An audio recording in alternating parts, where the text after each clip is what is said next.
The marriage contract was signed in silence, witnessed only by solicitors and the cold autumn rain beating against the windows of Ashford Hall. Lady Georgiana Hartley became the Duchess of Ashford not through love, but through necessity, her family's crumbling estate exchanged for the Duke's need for a respectable heir. For 6 months they lived as strangers under the same roof, their conversations limited to polite formalities at dinner. The Duke of Ashford, Everett Blackwood, was a man carved from ice and duty, his heart seemingly as impenetrable as the stone walls of his ancestral home. But one November night, passing by the music room, he heard something that shattered his carefully constructed indifference, the sound of his wife weeping, whispering a name that was not his own. In that moment, everything he thought he understood about their arrangement and about her began to unravel. If you're listening to this story, don't forget to click the like button, subscribe to the channel, and tell me in the comments from which part of the world you're listening to this story. I want to know how far it has traveled. The morning of Lady Georgiana Hartley's wedding dawned grey and cheerless, much like the union itself. She stood before the tall windows of her childhood bedchamber at Hartley Manor, watching the mist roll across the Devonshire hills, knowing this would be the last time she would see them as an unmarried woman. At 22, she possessed the kind of beauty that painters sought to capture: dark auburn hair that caught fire in candlelight, eyes the colour of spring moss, and a delicate frame that belied the strength of character beneath. Yet none of that mattered now.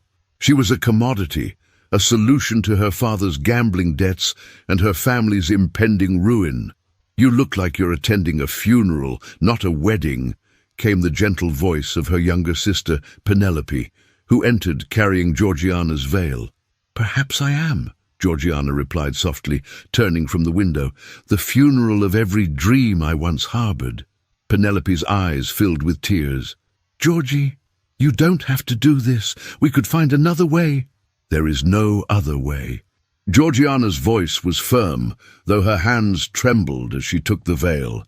"Father has exhausted every option. The creditors will seize Hartley Manor within the month if I don't marry the Duke. Where would you go? Where would Mother go? This is my duty." The Duke of Ashford, Everett Blackwood, was 30 years old and considered one of the most eligible and most intimidating men in England. His wealth was legendary, his estates vast, his lineage impeccable. He was also known for his cold demeanour, his sharp intellect, and his complete disinterest in the frivolous pursuits of society. Rumours whispered that he had loved once in his youth, and that the lady had died, taking his capacity for warmth with her. He needed a wife to produce an heir and manage his households. Love was not part of the equation. Georgiana had met him only twice before the wedding. The first time was at a ball in London, where he had assessed her with the same detached interest one might show a thoroughbred horse at auction. The second was when he came to Hartley Manor to finalize the marriage contract with her father. He had spoken perhaps 20 words to her, all of them perfunctory. "You understand the terms?" he had asked, his grey eyes revealing nothing. "I do, Your Grace. You will be expected to manage Ashford Hall and the London residence. You will attend necessary social functions. Beyond that, I require little from you except discretion and the eventual provision of an heir." Discretion. The word had struck her as particularly cold, as if their marriage would be something shameful to hide rather than celebrate. The wedding ceremony at the village church was attended by precisely 43 people, mostly the Duke's associates and a few of Georgiana's family members. Her father looked relieved, her mother wept quietly, and Penelope clutched her hand until the moment Georgiana had to walk down the aisle. The Duke stood at the altar like a statue, his dark hair perfectly groomed, his tall frame imposing in his formal attire. When she reached him, he did not smile. He simply nodded, as if acknowledging the arrival of an expected parcel. The vows were spoken. The ring, a heavy sapphire that had belonged to his grandmother, was placed on her finger. When the vicar pronounced them man and wife, the Duke's kiss was brief and perfunctory, his lips barely brushing hers. There was no warmth, no promise, no hope in that kiss, only obligation. The wedding breakfast was an equally somber affair. Georgiana sat beside her new husband at the head table, acutely aware of the vast emotional distance between them despite their physical proximity. He spoke occasionally to the gentleman on his other side, discussing matters of parliament and estate management. He did not speak to her at all. As the afternoon waned, it came time to depart for Ashford Hall. The Duke's carriage was magnificent, black lacquered wood, with the Ashford crest emblazoned in gold on the doors. Georgiana embraced her family one final time, holding Penelope longest. "Write to me," Penelope whispered. "Promise you'll write." "I promise." The journey to Ashford Hall took 4 hours. For the entire duration, the Duke read correspondence, occasionally making notes in a leather journal. Georgiana watched the countryside pass by, each mile taking her further from everything she had known. She wanted to speak, to break the oppressive silence, but what could she possibly say? She was trapped in a carriage with a stranger who was now legally her husband, bound to him for life. When Ashford Hall finally came into view, Georgiana's breath caught despite her melancholy. The estate was magnificent, a sprawling Jacobean manor of honey-coloured stone with countless windows reflecting the dying light of day. Formal gardens stretched in every direction, and beyond them ancient forests darkened the horizon. It was beautiful and imposing in equal measure, much like its master. The household staff assembled in the entrance hall to greet their new mistress. The housekeeper, Mrs.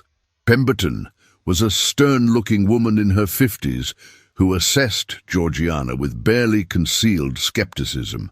The butler, Hastings, was more diplomatic, bowing deeply and welcoming her with practiced courtesy. There were dozens of others, maids, footmen, cooks, groundskeepers, all watching her with curious eyes. "Mrs. Pemberton will show you to your chambers," the Duke said, his first words to her in hours. "Dinner is served at 8. I trust you will find everything satisfactory."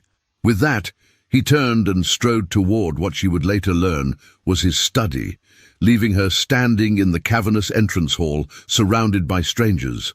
Her chambers were in the east wing, connected to the Duke's apartments by a shared sitting room. The bedroom was larger than her entire bedchamber at Hartley Manor had been, decorated in shades of cream and gold, with a 4-poster bed draped in silk. It was luxurious and impersonal, like a room in an expensive hotel. "His Grace's chambers are through there," Mrs. Pemberton said, indicating a door on the far wall. "Though he rarely uses the connecting rooms, he prefers his privacy." The message was clear. This would not be a marriage of companionship or intimacy. They would live separate lives under the same roof. That first dinner was an exercise in awkwardness. They sat at opposite ends of a table designed to seat 24, served by silent footmen who appeared and disappeared like ghosts. The Duke ate methodically, occasionally glancing at a newspaper beside his plate. Georgiana picked at her food. Her appetite vanished. "The estate manager will meet with you tomorrow," the Duke said suddenly, startling her. "He will explain your household responsibilities. If you require anything, inform Mrs. Pemberton." "Thank you, Your Grace. You may call me Ashford, or Everett if you prefer, when we are private." It was the closest thing to warmth he had shown her, though his tone remained formal. "Then you must call me Georgiana." He nodded once, then returned his attention to his newspaper. That night, alone in her grand new bedroom, Georgiana finally allowed herself to cry. She wept for her lost freedom, for the romantic dreams she had harbored as a girl, for the cold reality of her situation. She had imagined marriage as partnership, as companionship, perhaps even as love. Instead, she had become a duchess in name only, trapped in a gilded cage, with a husband who regarded her as little more than a necessary inconvenience. The weeks that followed established a pattern that would define their marriage. The Duke rose early and spent his days managing his vast holdings, meeting with stewards and solicitors or riding across his estates. Georgiana met with Mrs. Pemberton, learned the intricacies of managing a household of 40 servants, and tried to find purpose in her new role. They dined together most evenings, exchanging perhaps a dozen words. Afterward, he retreated to his study, while she sat alone in the drawing-room, reading or embroidering, listening to the clock tick away the empty hours. She wrote long letters to Penelope, carefully cheerful, describing the beauty of Ashford Hall and the efficiency of the household. She did not mention the loneliness that gnawed at her, or the way her husband looked through her rather than at her, or how she sometimes went entire days hearing her own voice only when giving instructions to servants. On their 1-month anniversary, the Duke did not acknowledge the date. Georgiana had not expected him to, yet the silence still stung. But there was one place where Georgiana found solace: the music room. It was a beautiful chamber on the ground floor, with tall windows overlooking the gardens and a magnificent pianoforte that had belonged to the Duke's mother. Mrs. Pemberton had mentioned in a rare moment of warmth that the late Duchess had been an accomplished musician. Georgiana had learned piano as a girl, and she was grateful to discover that her fingers still remembered.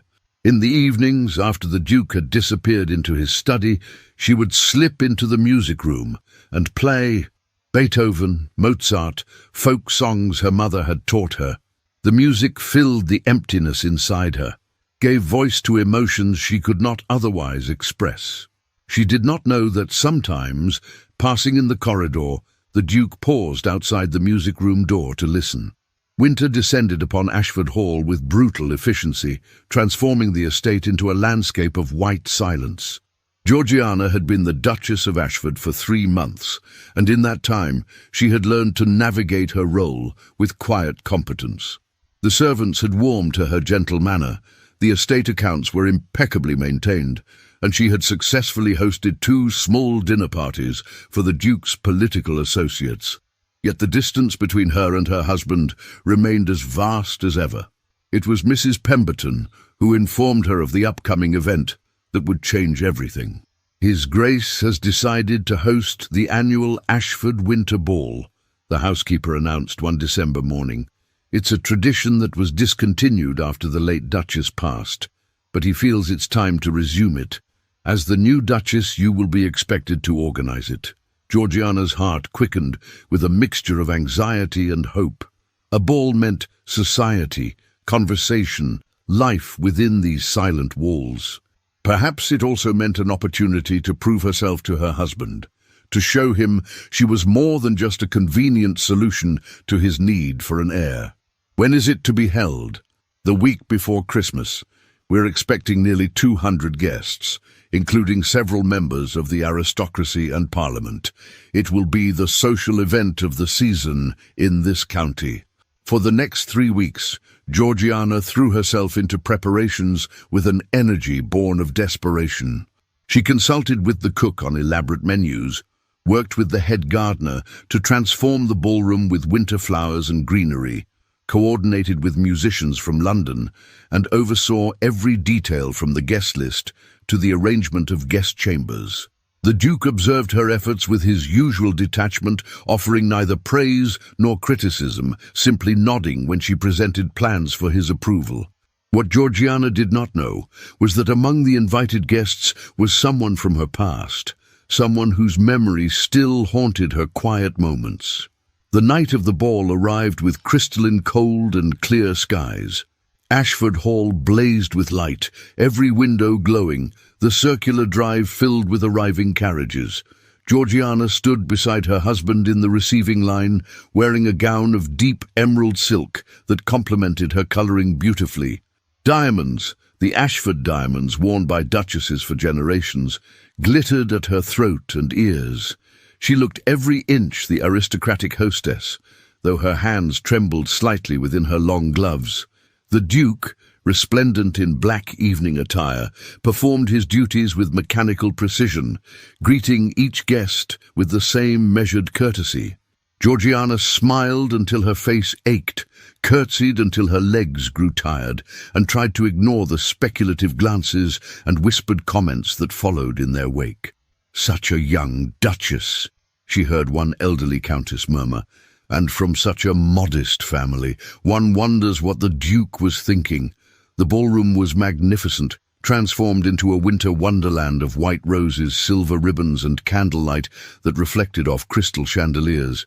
The orchestra played beautifully, couples swirled across the polished floor, and champagne flowed freely.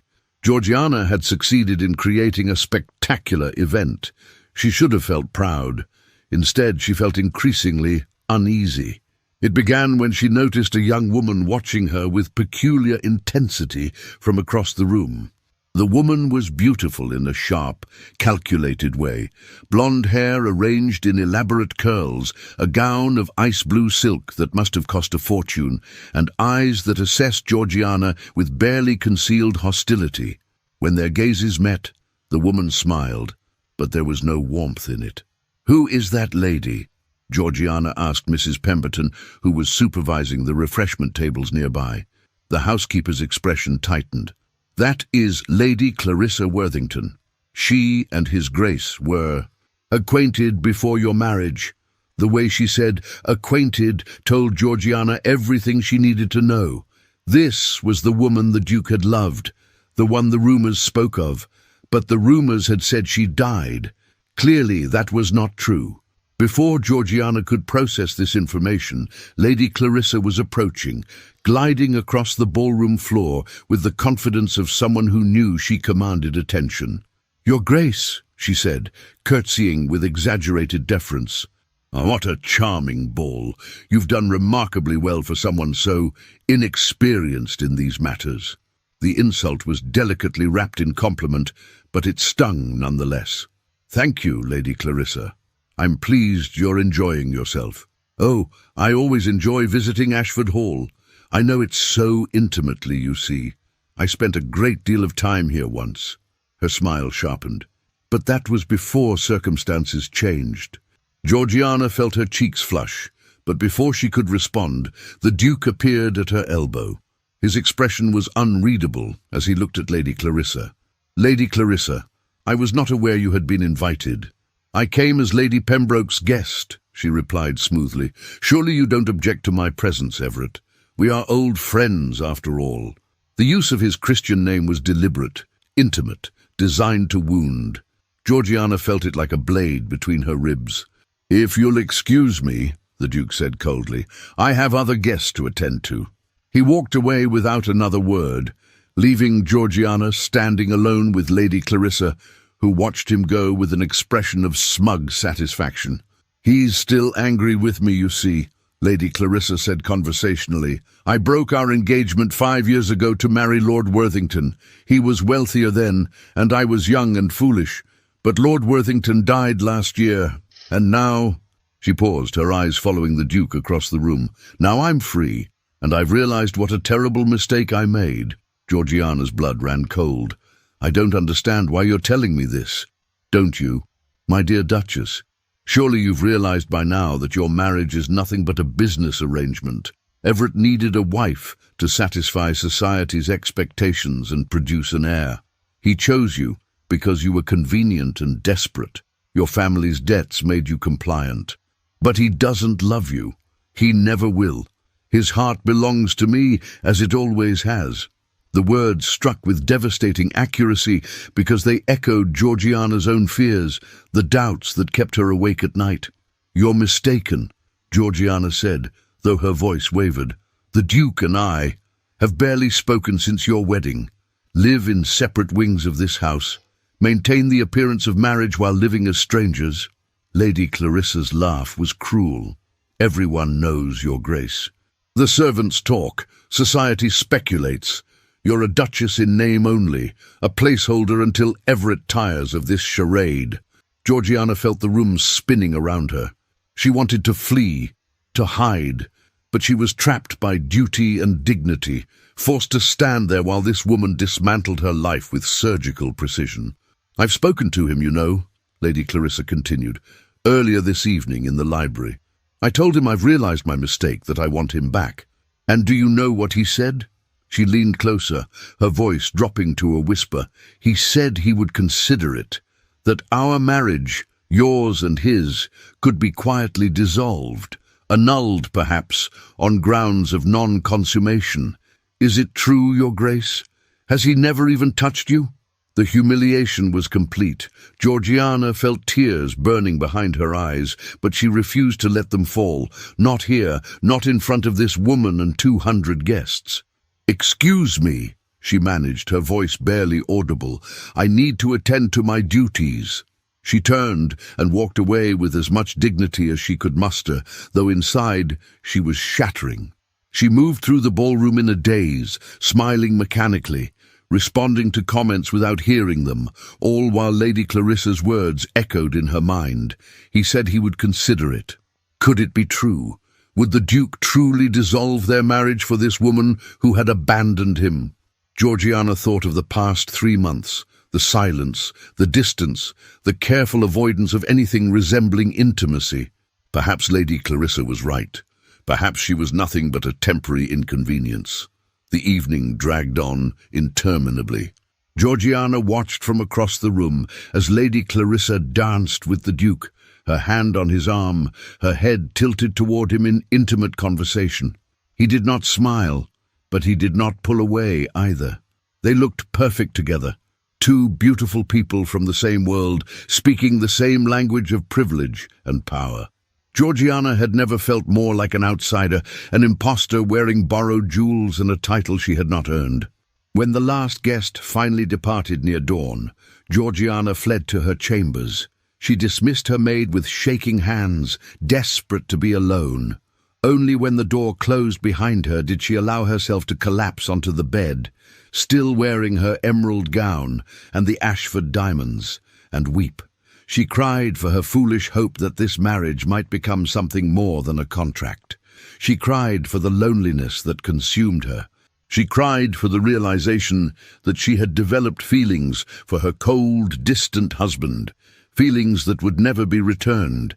And she cried because somewhere in this vast, silent house, the Duke was perhaps contemplating a future without her, a future with the woman he had truly loved. What Georgiana did not know was that at that very moment the Duke was passing by the music room on his way to his study.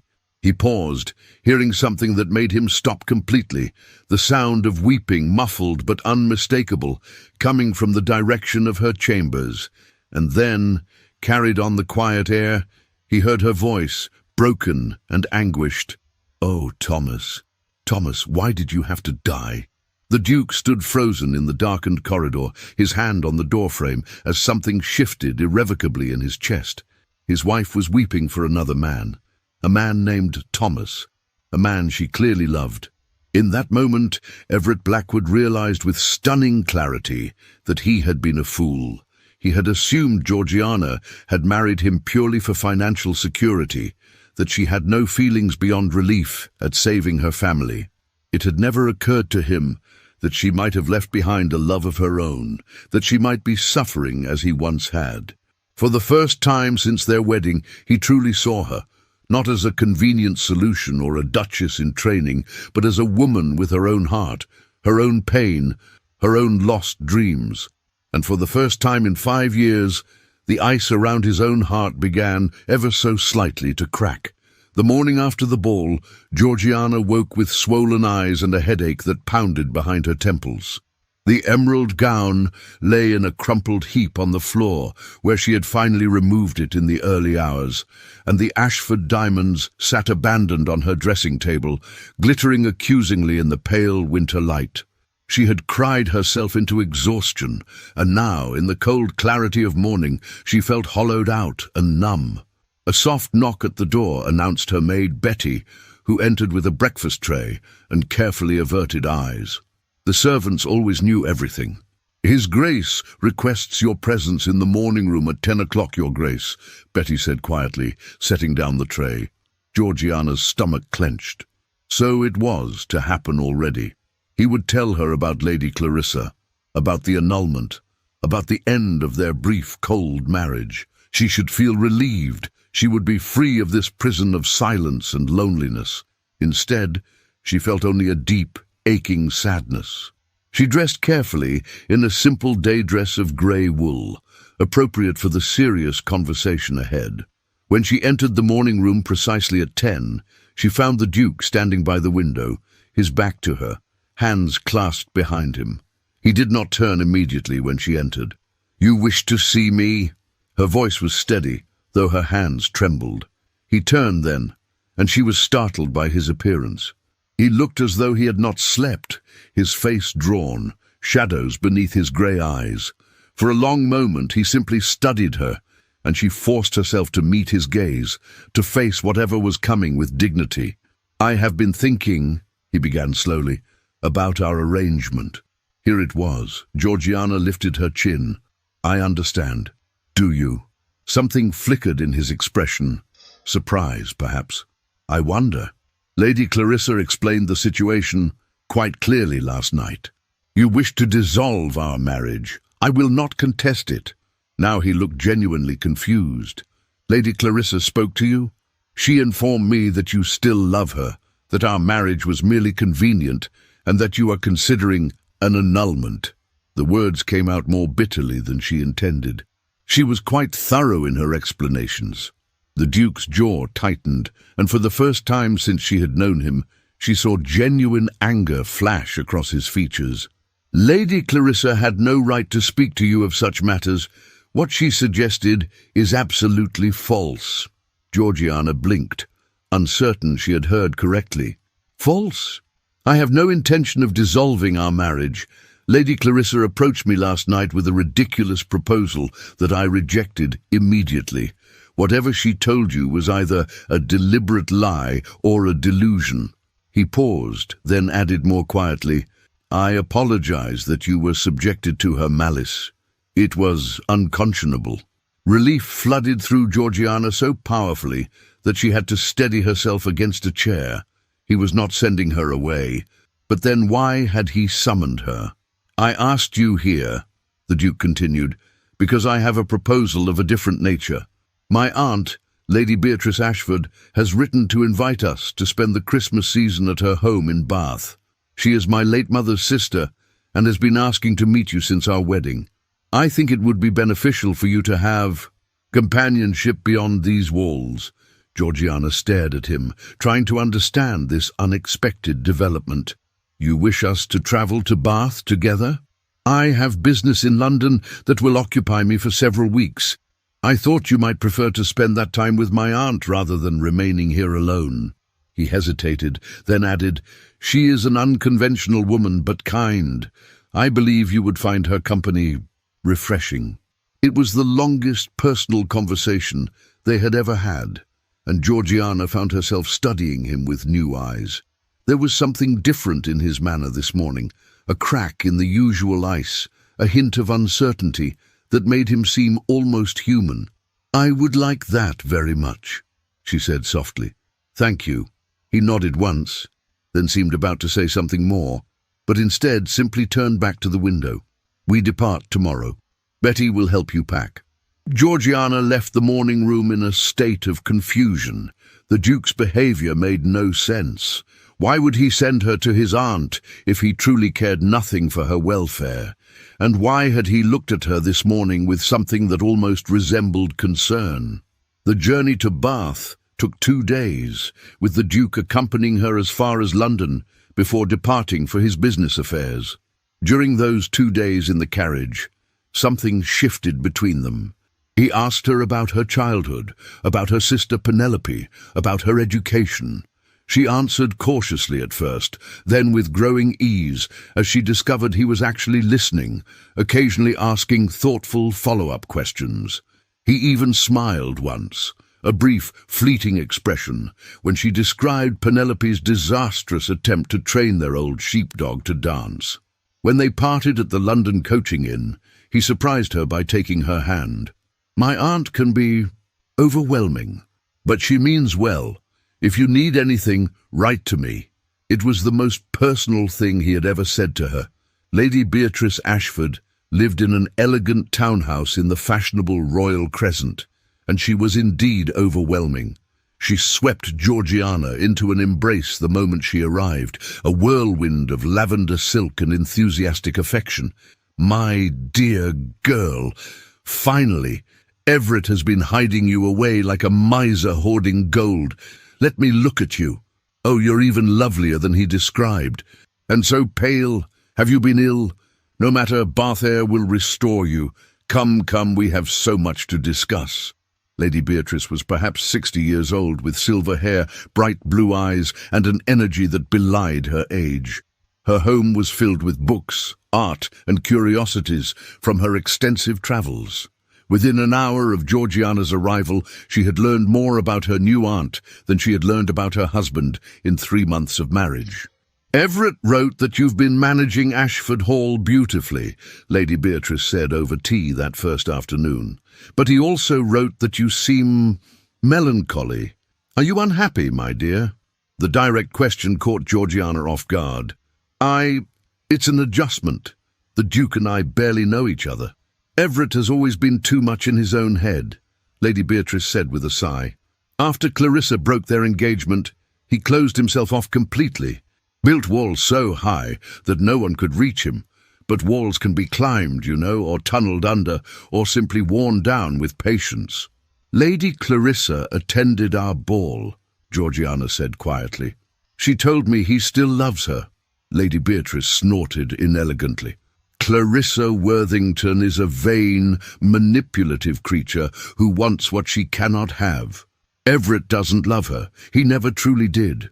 He loved the idea of her, the perfect match that society expected. When she left him, his pride was wounded more than his heart. But he's convinced himself otherwise, built a shrine to a love that never really existed." She leaned forward, her eyes sharp and kind. "The question is, my dear, do you love him?" Georgiana's teacup rattled in its saucer. We barely speak. How can I love someone I don't know?" That's not an answer. And Georgiana realized with a jolt of recognition that she did love him, or at least she loved the glimpses she had seen beneath his cold exterior. The way he listened when she played piano, though he thought she didn't know. The quiet competence with which he managed his estates, caring for the welfare of hundreds of tenants. The flash of vulnerability she had seen in his eyes that morning. She loved the man he might be. If only those walls came down. "It doesn't matter," she whispered. "He doesn't love me, doesn't he? Then why did he send you to me?" Lady Beatrice smiled knowingly. "Everett doesn't do anything without purpose, child. He sent you here because he wants you to be happy, even if he doesn't quite understand why that matters to him yet." Over the following weeks, Georgiana bloomed under Lady Beatrice's care like a flower finally given sunlight. Her aunt introduced her to Bath society, not the stuffy, judgmental aristocracy of London, but a more eclectic mix of artists, writers, scholars, and progressive thinkers who gathered in Lady Beatrice's drawing room for lively debates and intellectual discourse. It was at one of these gatherings that Georgiana met Dr. Edmund Thorne, a physician and natural philosopher who had recently returned from studying in Edinburgh. He was perhaps 35, with kind brown eyes, prematurely grey hair, and an enthusiasm for his work that was infectious. When he learned that Georgiana had studied botany as a girl, he engaged her in a spirited discussion about medicinal plants that lasted well into the evening. "You have a remarkable mind, Your Grace," he said as the gathering dispersed. "Have you considered pursuing your botanical studies further? There's a lecture series at the Assembly Rooms on natural sciences. I think you would find it fascinating." Georgiana felt a spark of excitement she had not experienced in months. "I would like that very much." Lady Beatrice, observing from across the room, smiled to herself. Her nephew's wife was finally coming alive. The lectures became a weekly event that Georgiana anticipated eagerly. Dr. Thorne often sat beside her, explaining complex concepts and lending her books from his extensive library. He treated her as an intellectual equal, valuing her opinions and insights. For the first time since her marriage, Georgiana felt seen, not as a duchess or a solution to a problem, but as herself. "You seem happier," Lady Beatrice observed one evening as they prepared for bed. "Bath agrees with you." "It does," Georgiana admitted. "I feel useful here, like my thoughts and interests matter." "They always mattered, dear. You simply needed people who recognized that." Lady Beatrice paused, then added carefully, "Dr. Thorne seems quite taken with you." Georgiana blushed. "He's been very kind, but he knows I'm married." "Of course. I simply observe that it's good for you to have friends, to be appreciated for your mind as well as your position." She hesitated, then asked, "Have you heard from Everett? He writes occasionally, brief letters about estate business." Georgiana tried to keep the disappointment from her voice. What she didn't know was that the Duke's letters to his aunt were far more frequent and far more revealing. In them, he asked detailed questions about Georgiana's welfare, her activities, her happiness. Lady Beatrice, reading between the lines, recognized the signs of a man beginning to realize what he stood to lose. One snowy January afternoon, as Georgiana returned from a lecture with Dr. Thorne, she found a letter waiting for her. The handwriting was unfamiliar, and when she opened it, her heart stopped. It was from Penelope, and the news was devastating.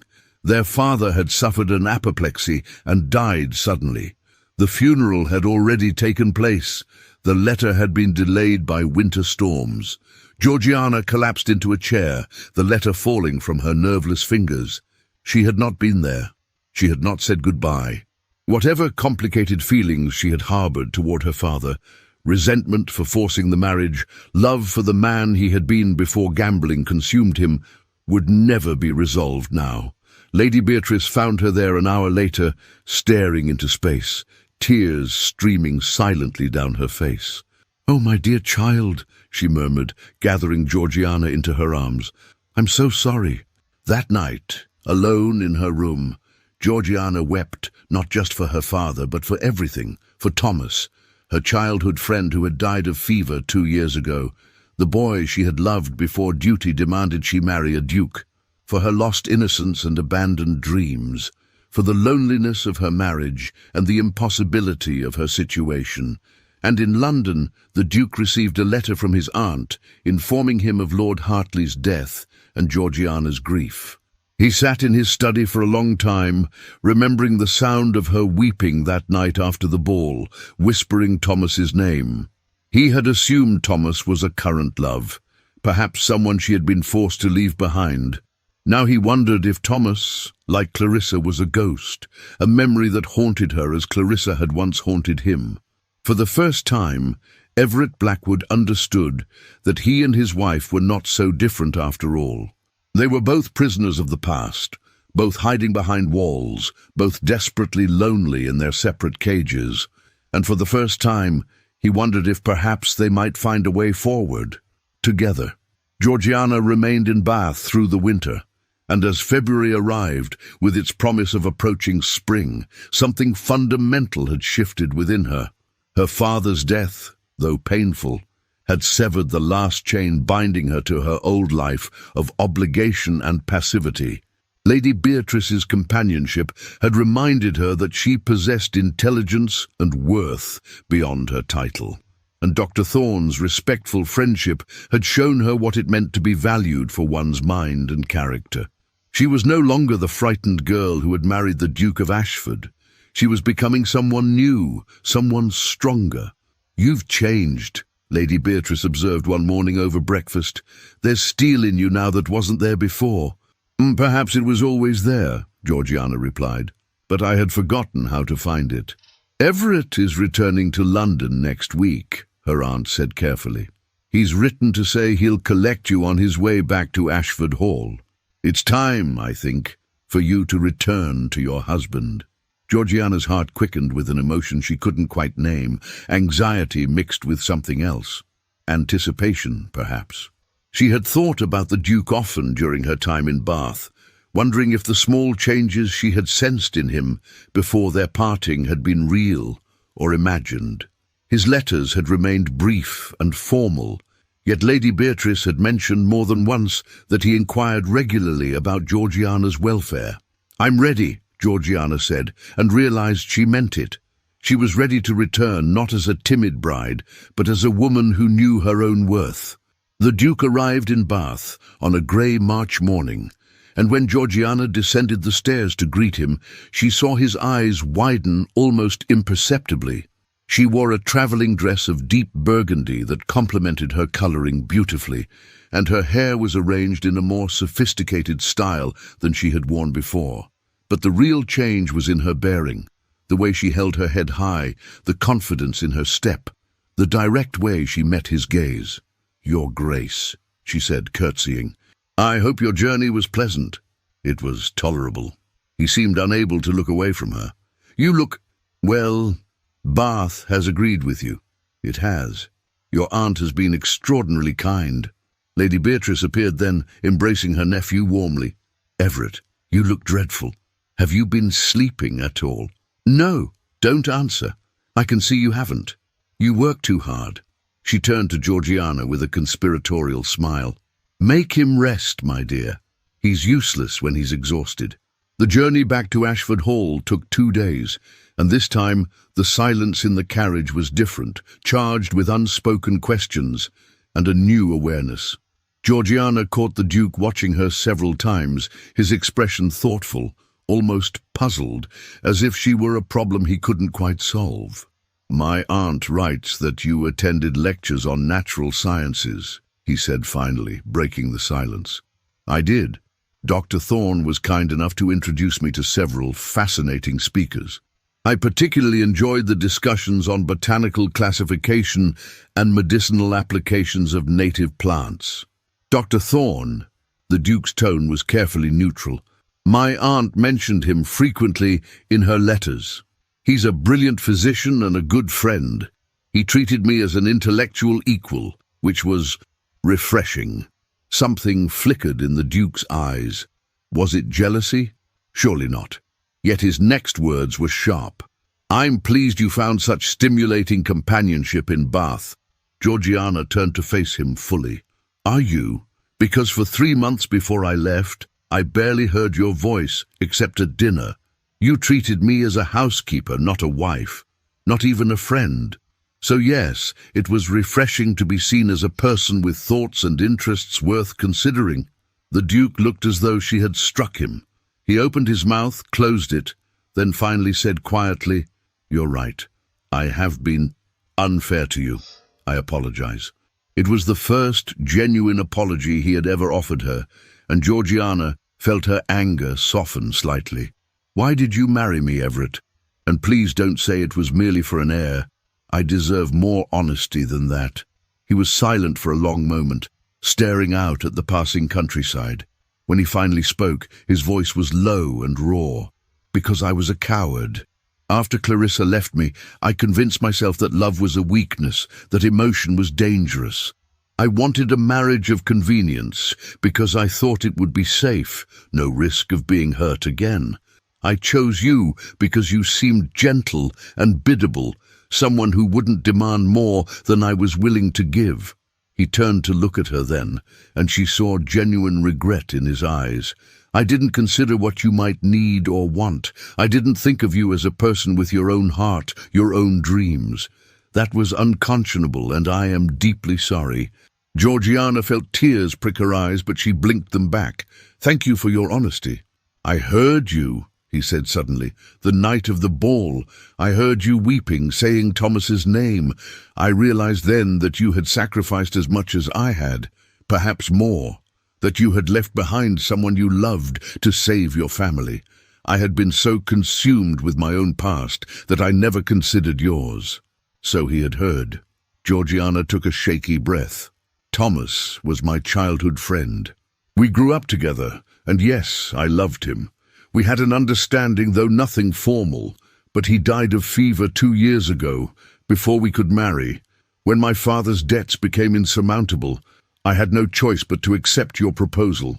I mourned Thomas, but I also tried to make peace with my new life. I tried to be a good duchess, a good wife.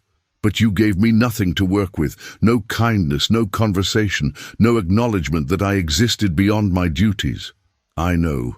His voice was rough with emotion, and I have no excuse except my own cowardice and selfishness. But I want to change that, Georgiana. If you'll allow it, I want to try to build something real between us. Not the cold arrangement we've had, but a true partnership. Georgiana studied him carefully, searching for sincerity in his face. She saw it there. Vulnerability, hope, and something else she was afraid to name. That will require effort from both of us. It will require you to let down the walls you've built and actually let me know you. I understand, and I'm willing to try if you are. She nodded slowly. Then we'll try. But Everett, I won't be treated as a convenience again. I won't be ignored or dismissed. I deserve respect and consideration, and I will demand it. A small smile touched his lips, the first genuine smile she had ever seen from him. I would expect nothing less. You've changed, Georgiana. You're stronger now. Bath taught me to value myself again. Your aunt taught me that I don't have to accept less than I deserve. Then I'm grateful to her, even if it means you'll be far more difficult to ignore. Was he teasing her? Georgiana felt an answering smile tug at her own lips.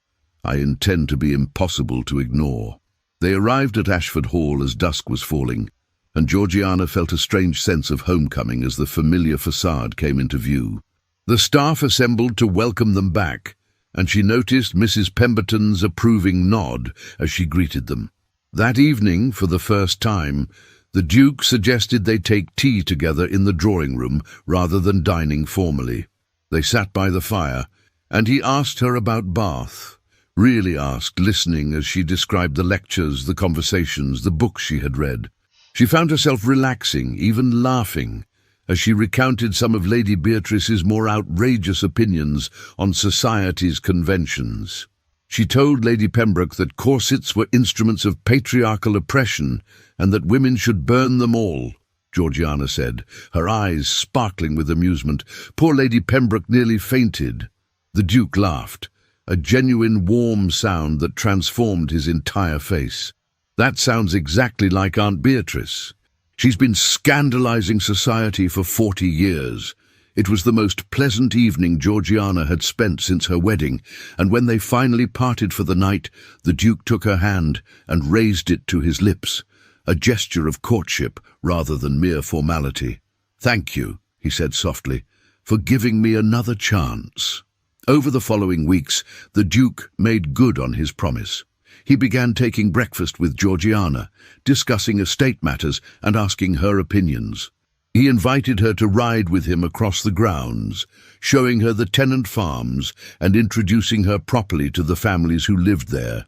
He even joined her in the music room one evening, revealing that he played violin, and they spent an hour making music together, tentative at first, then with growing harmony. Georgiana felt hope blooming in her chest, fragile but real. Perhaps their marriage could become something more than a contract after all. But then Lady Clarissa returned. She arrived unannounced one April afternoon, sweeping into Ashford Hall as if she still had every right to be there. Georgiana was in the morning room reviewing menus with Mrs. Pemberton when Hastings announced the visitor. "Lady Clarissa Worthington is here to see His Grace, your Grace. She insists it's urgent." Georgiana's stomach clenched, but she kept her voice steady. "Show her to the drawing room. I'll inform the Duke." She found Everett in his study, and when she told him about their visitor, his expression darkened. "I'll handle this. You needn't be present." "No," Georgiana said firmly. "I'm your wife. I'll be there." Something like pride flashed in his eyes. "Very well. Together, then." They entered the drawing room side by side, and Georgiana had the satisfaction of seeing surprise flicker across Lady Clarissa's beautiful face. The widow was dressed in lavender, half-mourning, and she had clearly expected to find the Duke alone. "Everett," she began, then caught herself. "Your Grace, and your Grace." The latter was added with barely concealed disdain. "How domestic. What do you want, Clarissa?" The Duke's voice was cold. I came to apologize for my behavior at your ball. I was inappropriate, and I spoke out of turn to your wife. I hope you can forgive me." The words were pretty, but her eyes were calculating. "Your apology is noted," Everett said. "Was there anything else?" Lady Clarissa's mask slipped slightly. "I had hoped we might speak privately, about old times. Anything you wish to say can be said in front of my wife." "Very well." Lady Clarissa's voice hardened. "I made a mistake, Everett. I should never have left you. I've realized that you're the only man I've ever truly loved. I'm asking you to give me another chance. Your marriage can be dissolved. It's been less than a year, and I'm certain arrangements could be made. We could finally have the life we were meant to have together." The audacity of it left Georgiana breathless. But before she could speak, Everett stepped forward, his voice like ice. "You're correct that you made a mistake, Clarissa, but it wasn't leaving me. It was coming here today. I don't love you. I never truly did. What I felt for you was the infatuation of a young man who didn't know better. You did me a favor by showing me your true character before we married." He moved to stand beside Georgiana, and she felt his hand find hers, their fingers intertwining. "I have a wife, a remarkable woman, whom I'm only beginning to truly know and appreciate. I have no intention of dissolving our marriage. In fact, I intend to spend the rest of my life proving myself worthy of her." Georgiana's heart soared as she looked up at him and saw the sincerity in his eyes. He meant it, every word. Lady Clarissa's face contorted with fury. "You'll regret this, Everett. She's nothing, a nobody from a bankrupt family who trapped you into marriage. She'll never be what I could have been to you." "You're wrong," Georgiana said, finding her voice at last. "I may have come from a modest family, but I have something you'll never possess: integrity, compassion, and the capacity to love someone beyond myself. The Duke deserves better than you could ever offer him. Now, I believe it's time for you to leave." For a moment, Lady Clarissa simply stared at her, then at Everett, who nodded in agreement. Without another word, she turned and swept from the room, her exit far less graceful than her entrance.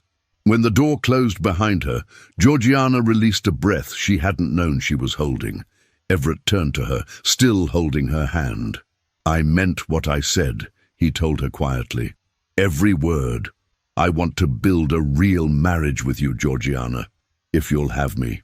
She looked up at this man who had been a stranger, then a cold husband, and was now becoming something more, a partner, perhaps even a friend. And she realized that somewhere along the way, her feelings for him had deepened into something real and precious. "I'll have you," she whispered. "But Everett, no more walls, no more distance. If we do this, we do it honestly." "No more walls," he agreed. And then, for the first time, he kissed her, not the perfunctory brush of lips at their wedding, but a real kiss, tender and full of promise. Outside, spring was blooming across the Ashford estates, and inside, something equally precious was finally beginning to grow. The weeks following Lady Clarissa's departure brought a transformation to Ashford Hall that the servants whispered about in the kitchens and hallways. The Duke and Duchess were seen walking together in the gardens, their heads bent in conversation. They took breakfast together every morning, and laughter, actual laughter, could be heard coming from the drawing room in the evenings. The cold, silent house was warming, coming alive in ways it hadn't since the late Duchess's time. Georgiana found herself falling in love with her husband, not the distant, icy man she had married, but the person he was revealing himself to be beneath the protective armor. Everett was intelligent and thoughtful, with a dry wit that surprised her into laughter. He was deeply committed to the welfare of his tenants, spending hours ensuring their farms were productive and their families cared for. And he was, she discovered, capable of great tenderness when he allowed himself to be vulnerable. One evening in late April, as they sat together in the music room, she at the pianoforte, he with his violin, he paused in the middle of a Mozart sonata and set down his instrument. "I need to tell you something," he said, his voice serious. "About Clarissa, about why I became the way I was." Georgiana's hands stilled on the keys. "You don't have to." "I do. If we're to have honesty between us, you deserve to know." He sat beside her on the piano bench, close enough that she could feel the warmth of him. "When Clarissa broke our engagement, I was 25 and foolish enough to believe my heart was shattered beyond repair. But the truth is, my pride was wounded more than anything else.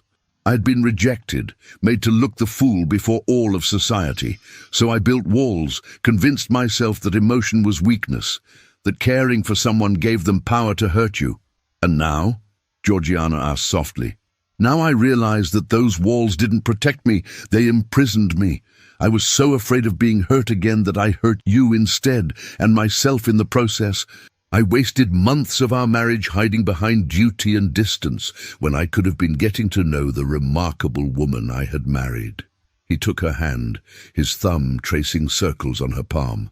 "I heard you that night after the ball, weeping for Thomas, and I realized that you understood loss in a way I had pretended to. You had loved and lost, yet you still had the courage to try again, to be kind, to remain open, while I had closed myself off completely." Tears pricked Georgiana's eyes. "Thomas was my dearest friend. I loved him, yes, but it was the love of childhood, of familiarity. What I feel for you—" She paused, gathering courage. "What I feel for you is different, deeper. You're not a replacement for what I lost. You're something entirely new, something I choose freely, not out of obligation or memory, but because of who you are." Everett's eyes darkened with emotion. "Georgiana, He seemed to struggle with the words, then finally said, "I'm falling in love with you. Perhaps I have been since that night I heard you weeping, when I realized you were a person with your own heart, your own pain, but certainly since you returned from Bath, so strong and sure of yourself. You've become essential to me in ways I never anticipated." "I love you too," she whispered, and saying the words aloud felt like breaking free of chains she hadn't known she wore. "I think I've loved you for longer than I realized. Even when I was angry with you, even when I felt most alone, there was always this hope that you might see me, truly see me. And now you do." He kissed her then, deeply and thoroughly, and when they finally drew apart, both were breathless. "Come with me," he said, standing and offering his hand. "There's something I want to show you." He led her through the house to his private study, a room she had never entered before. It was lined with books and papers, maps of the estates covering one wall, but he brought her to his desk, where a leather portfolio lay open. "I've been working on something," he said, suddenly seeming almost nervous. "A project I'd like your input on."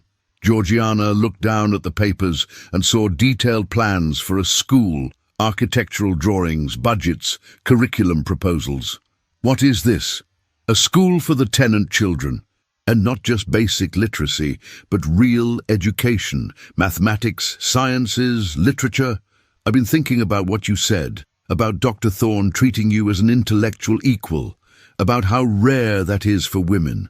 I want to create opportunities for all the children on our estates, regardless of their station or sex." He looked at her earnestly. "But I need your help. You have insights I lack, and I trust your judgment. Will you work on this with me, as a true partner?" Georgiana felt her heart swell with love and pride. This was what she had longed for, to be valued not just as a duchess or a wife, but as a thinking, capable person whose contributions mattered. Yes, absolutely yes. They spent the next hour poring over the plans together, Georgiana offering suggestions about curriculum and teaching methods, Everett taking notes and asking questions. It was a glimpse of what their marriage could be, a true partnership of minds and hearts. News of their growing closeness spread through society with the speed of wildfire. When they attended a ball in London in early May, the change in their relationship was obvious to everyone.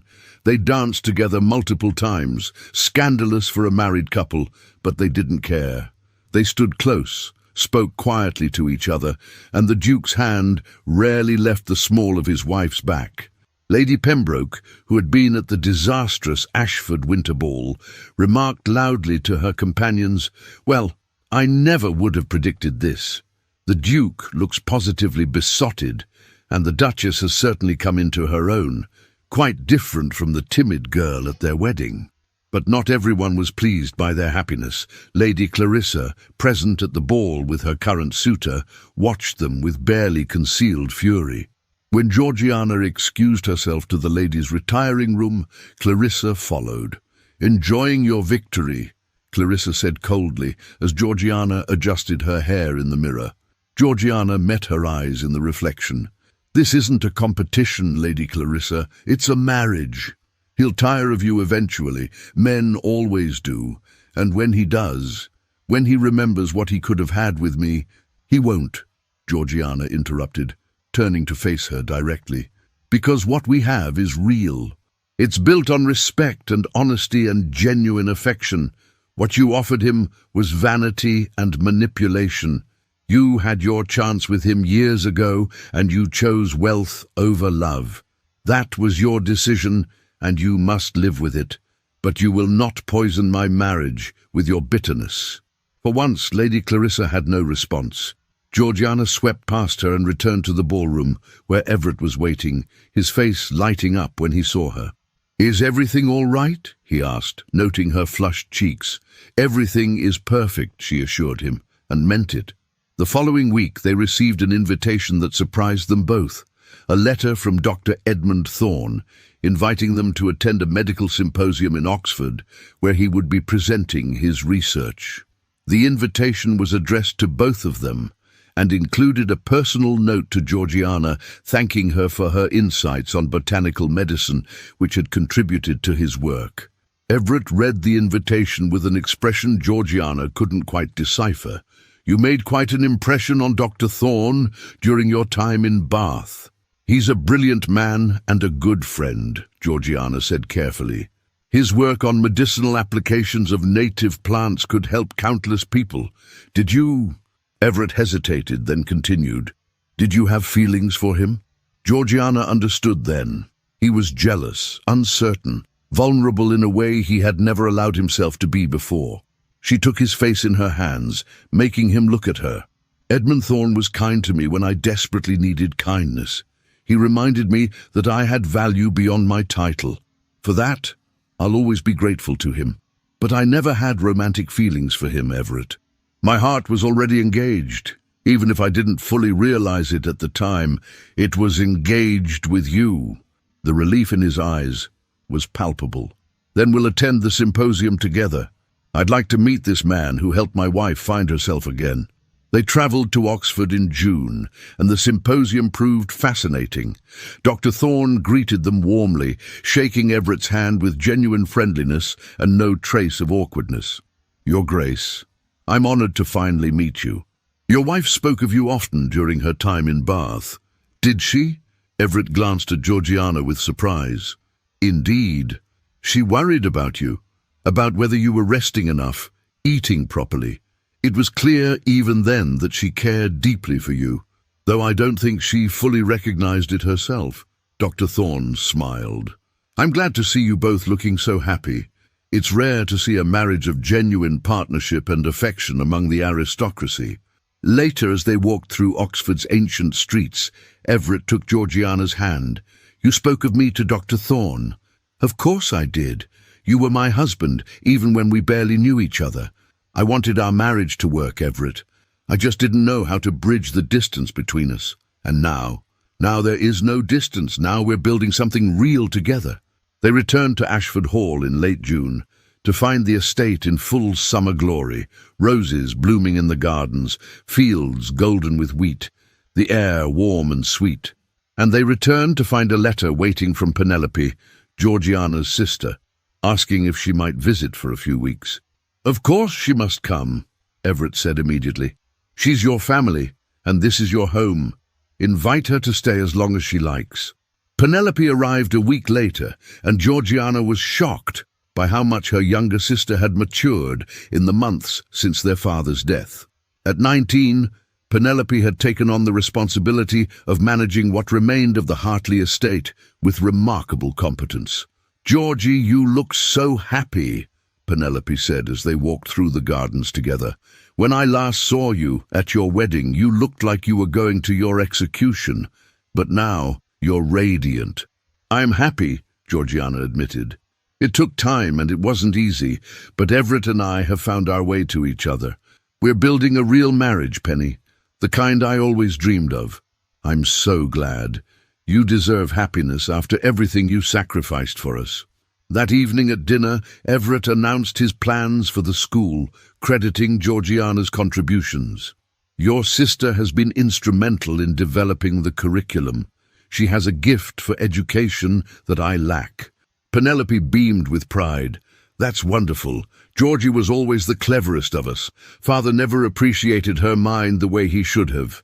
As summer deepened, Georgiana realized that she had finally found what she had been seeking all along, not just love, but partnership, respect, and purpose. She was no longer the frightened girl who had married for duty, nor was Everett the cold man who had wed for convenience. They had both transformed, grown, learned to let down their walls and trust each other. One warm July evening, as they sat together in the music room watching the sunset paint the sky in shades of gold and rose, Everett pulled her close. "I have something to tell you," he said softly. "I've been waiting for the right moment." Georgiana's heart quickened. "What is it?"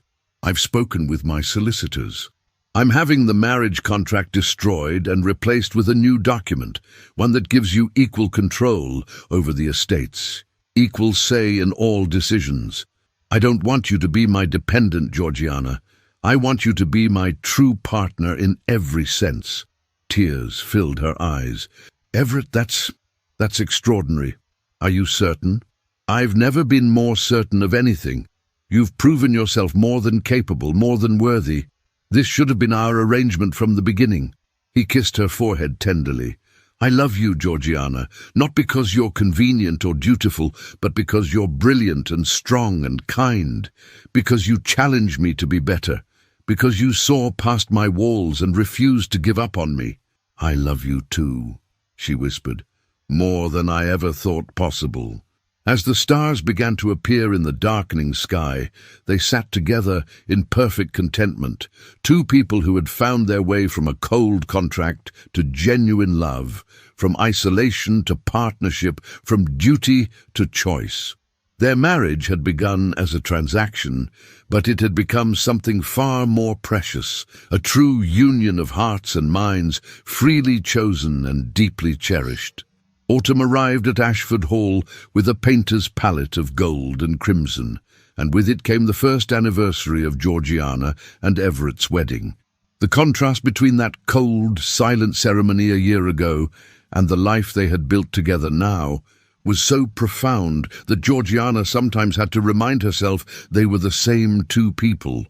The school project had come to fruition in September, with a beautiful stone building erected on the edge of the estate, equipped with books, slates, and everything necessary for a proper education. On opening day, 32 children from tenant families arrived, their faces scrubbed and eager, and Georgiana felt tears of joy as she watched them file into the classrooms. Everett stood beside her, his hand warm in hers, and she knew he felt the same pride. "We did this together," he murmured. "This is just the beginning, Georgiana. Think of what else we can accomplish." The school became Georgiana's passion project. She visited 3 times a week, sometimes teaching lessons herself, other times simply observing and making notes on how to improve the curriculum. The children adored her, and she found profound satisfaction in watching young minds, especially the girls, light up with the joy of learning. One October afternoon, as she was leaving the school, she encountered a young girl lingering by the gate. The child was perhaps 10 years old, with intelligent dark eyes and ink-stained fingers. "Your Grace," the girl said shyly, curtsying. "I wanted to thank you. My father says girls don't need education, that I should be learning to keep house. But Miss Winters says I have a gift for mathematics, and that I could become a teacher myself one day if I work hard. Is that true? Can someone like me really become a teacher?" Georgiana knelt down to the girl's level, taking her small hands. "What's your name?" "Sarah, Your Grace, Sarah Cooper." Well, Sarah Cooper, I want you to listen to me very carefully. You can become anything you set your mind to, a teacher, a scholar, even a physician, if that's your dream. Don't let anyone tell you that your mind is less valuable because you're a girl. I was told that once, and I believed it for too long. But it's not true. Your intelligence is a gift, and you have every right to develop it. The girl's eyes shone with hope and determination. I'll work hard, Your Grace. I promise I'll make you proud. As Georgiana rode back to Ashford Hall in the carriage, she felt a profound sense of purpose. This was what her life was meant to be, not just managing a grand house or hosting balls, but making a real difference in people's lives, opening doors that had been closed, creating opportunities where none had existed before. Everett was waiting for her in the drawing room, and the moment she entered, she knew something significant had happened. He was smiling, that full, genuine smile that still had the power to make her heart skip. "What is it?" she asked, removing her gloves. "I have news. The House of Lords has approved my proposal for education reform. Other estates are already inquiring about replicating our school model. Georgiana, what we've started here could spread across England. We could change the future for thousands of children." She flew into his arms, laughing with delight. "That's wonderful! Oh, Everett, think of what this means." He held her close, his face buried in her hair. "I couldn't have done any of this without you. You've changed everything, Georgiana. Not just the estate or the school, but me. You've made me into a better man than I ever thought I could be." "We've changed each other," she corrected softly. "That's what love does. It transforms us." Their anniversary celebration was intimate and perfect, just the two of them, a quiet dinner in the small dining room rather than the formal hall, followed by music in the drawing room. Everett had commissioned a portrait of Georgiana as an anniversary gift, and when he unveiled it, she gasped. The artist had captured her not in formal ducal regalia, but as she truly was, sitting at the pianoforte, her face animated with joy, sunlight streaming through the windows. It was a portrait of happiness, of a woman who had found her place in the world. "It's how I see you," Everett said quietly, "not as a duchess performing a role, but as yourself, brilliant, passionate, alive. I wanted to capture that. It's beautiful," she whispered. "Thank you." Her gift to him was a leather-bound journal containing a year's worth of entries, her private thoughts and observations from their first year of marriage. She had debated whether to give it to him, whether it was too revealing, but ultimately decided that their relationship was built on honesty. He read it that evening while she played piano, and she watched his expressions shift. Pain when he read about her early loneliness and despair, wonder when he reached the entries about falling in love with him, joy at her descriptions of their growing partnership. When he finished, his eyes were bright with unshed tears. "I'm so sorry," he said hoarsely, "for those first months, for the pain I caused you. If I could go back—" "We can't go back," Georgiana interrupted gently, coming to sit beside him, "and I'm not sure I would want to. Those difficult months taught us both important lessons. They made us appreciate what we have now. We've earned this happiness, Everett. We've worked for it." He pulled her into his arms, holding her as if she were infinitely precious. "I love you more than I have words to express. You are the best thing that has ever happened to me." Winter brought unexpected news. Penelope had become engaged to a respectable gentleman from a neighbouring county, a man of modest means but good character who clearly adored her. She wrote to Georgiana with barely contained excitement, and Georgiana immediately invited them both to Ashford Hall to celebrate. "Your sister deserves happiness," Everett said when Georgiana shared the news, "and she'll have it because she's choosing freely out of love rather than necessity. Unlike—" He trailed off, but Georgiana understood. "Unlike me," she finished. "But Everett, I may have married you out of necessity, but I stay with you out of love. I choose you every day, freely and gladly. That's what matters." The engagement celebration was joyous, and watching Penelope's happiness reminded Georgiana of how far she had come. A year ago, she had been the desperate bride. Now she was the confident duchess, secure in her marriage and her purpose, able to celebrate her sister's joy without bitterness or regret. One snowy December evening, as they prepared for bed, Georgiana felt a wave of nausea that sent her rushing to the wash basin. Everett was beside her immediately, holding her hair back, his face creased with concern. "Should I send for the physician?" "No, I think I know what this is." She looked up at him, her eyes wide with wonder and a touch of fear. "Everett, I think I'm with child." His expression transformed, shock, then joy so profound it took her breath away. "Truly? You're certain?" "Not entirely, but the signs are there. We should wait a few more weeks to be sure, but—" She placed a hand on her still flat stomach. "I think we're going to have a baby." He gathered her into his arms with infinite gentleness, as if she had suddenly become made of glass. "A baby. Our child." His voice was thick with emotion. "Georgiana, I never let myself hope that I could have this, a real family built on love. We're going to be parents," she said, laughing through happy tears. "Can you imagine? Us, with a child to raise and love and teach. If it's a girl, I hope she has your intelligence and strength. If it's a boy, I hope he has your kindness and courage." He kissed her forehead tenderly. "Either way, our child will be loved beyond measure." And the physician confirmed the pregnancy in January, and the news spread through the estate like wildfire.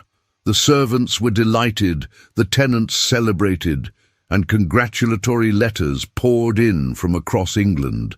Lady Beatrice wrote with characteristic enthusiasm, promising to descend upon them the moment the baby arrived to ensure you're doing everything properly, because first-time parents are always hopeless. But the most touching response came from an unexpected source, a letter from Dr. Edmund Thorne, congratulating them and offering his services should they need medical advice during the pregnancy. He also included a note specifically for Georgiana. "I'm so pleased to see you thriving, Your Grace. When we met in Bath, I saw a woman struggling to find her place in the world. Now I see a woman who has not only found her place but has created it, building schools, changing lives, and clearly deeply loved by her husband. You've bloomed exactly where you were planted, and the world is better for it." Georgiana showed the letter to Everett, who read it thoughtfully. "He's right, you know. You have bloomed, but not just where you were planted. You've transformed the soil itself, made it richer and more fertile. Everything you touch becomes better." Indeed, as winter gave way to spring, Georgiana's pregnancy progressed smoothly. She continued her work with the school as long as she was able, finally stepping back only in her 7th month when the physician insisted. Everett was attentive to the point of being overprotective, constantly worried about her comfort and health. "I'm pregnant, not made of porcelain," she teased one afternoon when he insisted she rest rather than walk in the gardens. "I know, but I can't help worrying. You're carrying the most precious thing in the world, our child, and you." He placed his hand gently on her rounded belly, his expression softening when he felt the baby kick. "I never want to take for granted how fortunate I am." One warm May evening, as they sat together in the music room, a place that had witnessed so much of their journey, Georgiana reflected on the extraordinary transformation of the past year and a half. "Do you remember," she said softly, "that night after the winter ball when I was crying in my room?" Everett's expression grew somber. "I remember. I heard you say Thomas's name and I realized how little I knew about you, how much you had sacrificed. I was crying for Thomas, yes, but also for myself, for the girl I had been, for the dreams I thought I had lost. I felt so alone, so trapped." She took his hand, placing it over her heart. "But I'm not that girl anymore. I'm not alone or trapped. I'm exactly where I want to be, with exactly who I want to be with. You gave me that, Everett. You gave me the freedom to become myself." We gave each other that freedom, he corrected. You taught me that love isn't weakness. It's the greatest strength we possess. You taught me that opening your heart, even when it's terrifying, is the only way to truly live. As the sun set over the Ashford estates, painting the sky in shades of rose and gold, they sat together in perfect contentment. Two people who had begun as strangers bound by contract, who had struggled through loneliness and misunderstanding, who had finally found their way to genuine love and partnership. Their marriage had been cold-hearted once, a transaction devoid of feeling, but they had transformed it into something beautiful and real, something worth celebrating. They had learned that love isn't just something that happens to you. It's something you choose every day through patience and honesty and the courage to be vulnerable. And as their child grew within Georgiana, a new life created from their love, they looked forward to the future with hope and joy, knowing that whatever challenges came, they would face them together, as true partners, as best friends, as two people who had found in each other exactly what they needed. The Duke had heard his wife weeping for another man, and in that moment of pain, he had finally begun to truly see her, and in seeing her, he had learned to love her, and in loving her, he had found himself. Their story was not one of love at first sight, but something perhaps more precious, love earned through struggle, built on respect and strengthened by choice. It was a love that would endure, that would grow deeper with each passing year, that would be the foundation for the family they were creating and the legacy they would leave behind. As darkness fell and stars began to appear in the velvet sky, Everett pulled Georgiana close, his hand resting protectively on her belly where their child slept. "I love you," he whispered, "today, tomorrow, and for all the days of my life." "And I love you," she replied, her voice full of certainty and peace, "always and forever." In the music room of Ashford Hall, where Georgiana had once played piano alone to fill the emptiness, two hearts now beat in perfect harmony, a symphony of love, hard-won and deeply cherished, that would echo through generations to come. Thank you for listening to this story. If you enjoyed it, please click the like button, subscribe to the channel, and let me know in the comments where in the world you're listening from. Your support means everything, and I can't wait to share more stories with you soon.